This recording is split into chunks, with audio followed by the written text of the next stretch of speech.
Hola, buenas tardes a todos. Hoy te voy a contar uno de los autores más emblemáticos de las ciencias sociales y de la ciencia política en particular. Algunos lo consideran el padre de la ciencia política. Estoy hablando ni más ni menos que de Nicolás Maquiavelo, un hombre del Renacimiento que nació en el año 1469 en un pueblito cerca de Florencia y muere en el año 1527. Es decir, él es propio, un hombre del Renacimiento, del Estado feudal, de movimientos allí, especialmente en la Iglesia Católica, porque Lutero y Calvino empiezan a tener discusiones en torno a la Iglesia Católica tradicional.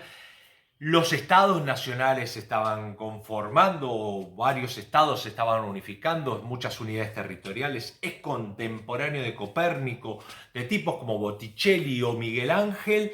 Maquiavelo es un tipo que es un diplomático de una familia medio venida a menos, por su padre había sido un abogado, pero estaba medio en desgracia, pero él se convierte en diplomático, empieza a viajar por todos los lugares del mundo y empieza a observar cómo son los poderes absolutos, los príncipes.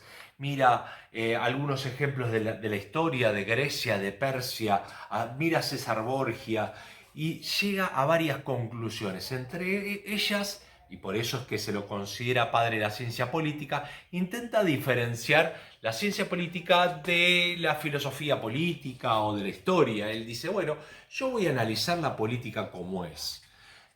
No como me gustaría que sea, como decían los griegos, cuál es el deber ser, cuál es la mejor sociedad, cómo debería ser una república. No, en un contexto en donde Italia estaba dividida y una Europa que se estaba unificando, Maquiavelo dice, hay que unificarse. Y entonces escribe la obra El Príncipe, que la verdad que fue producto de los Medici, lo habían encarcelado, lo habían torturado, inclusive independientemente de eso le dedica esa obra a los Medici. Y en el campo empieza a escribir esta obra El Príncipe que divide a la política de la moral. Por eso es que es cuestionado. Muchas veces habrá escuchado, ahora se usa menos, pero la palabra maquiavélico como algo malo, ¿no? Como es un personaje maquiavélico. Por esta idea de que se le atribuye una frase de que dice que el fin justifica los medios. Realmente nunca dijo exactamente esa frase, pero más o menos va por ese lado porque dice a un príncipe se lo va a juzgar por sus resultados, no por los medios que utilice para ello. Es decir, la eficiencia de un príncipe es llegar al poder, que se mantenga en el poder y que genere bienestar en el pueblo. Si para ello tiene que mentir, tiene que falsear, tiene que hacer el arte de la guerra, bueno, lo deberá hacer, porque aparte es un tema central, de hecho tiene un texto, Maquiavelo escribe como 20 libros, entre ellos El arte de la guerra, y aconseja algo muy novedoso para la época, que los ejércitos deberían ser ejércitos nacionales convencidos y no ejércitos mercenarios, porque los mercenarios se venden y se compran a mejor postor. Entonces, en el año 1513 escribe esta obra que en aquel entonces, la verdad que no, ni siquiera los Medici lo recibieron. De hecho, se publica póstumamente, se publica después de su muerte. Y ahí divide la política de la moral, la política de la religión. Empieza a mirar la concepción de poder. Y empieza a pensar cómo un monarca, un rey, se tiene que manejar de acuerdo a las circunstancias sobre la base de experiencias históricas precedentes, sobre la base de qué ha hecho los príncipes. Entonces, si a uno le fue bien, bueno, habría que hacer eso. Si al otro le fue mal, bueno, eso no habría que hacerlo, independientemente de si le parece bien o si le parece mal.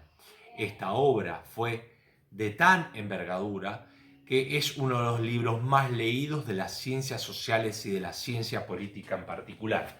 La obra El Príncipe de Maquiavelo, que te la recomiendo, y empieza a hacer, no son ni más ni menos que recetas que le da el príncipe de cómo se tiene que unificar Italia, eso está en su cabeza, cómo se tiene que unificar Italia y cómo se construye el poder. Y la obra El Príncipe termina de la siguiente manera. No se debe, en consecuencia, dejar pasar esta oportunidad con el fin de que Italia halle, después de tanto tiempo, su Redentor. No puedo expresar con qué amor sería recibido en todos aquellos territorios que sufrieron con la invasión de los extranjeros. Con qué sed de venganza, con qué obstinada lealtad, con qué vocación, con qué lágrimas. ¿Qué puertas se le cerrarían? ¿Qué pueblos le negarían la obediencia? ¿Qué envidia se le opondría? ¿Qué italiano le negaría su agradecimiento? A todos repugna esta bárbara tiranía. Acometa, pues, vuestra ilustre casa esta empresa con el ánimo y la esperanza con que se asumen las empresas justas, a fin de que bajo su bandera nuestra patria se vea enarbolecida y bajo su auspicio se convierta en realidad aquella predicción de Petrarca. Virtud contra el furor, tomará las armas y hará el combate corto, pues el antiguo valor aún no ha muerto en el corazón de los italianos. Entonces, Maquiavelo quiere unificar a Italia y escribe la obra El Príncipe y Discurso para Tito Livio. Él era un republicano, pero dice, mire, yo soy un republicano, pero en este contexto hay que hacer lo que hay que hacer y no lo que nos gustaría. Señoras y señores, es Maquiavelo. Te invito a leer El Príncipe y El Discurso para Tito Livio. Nos vemos en la próxima.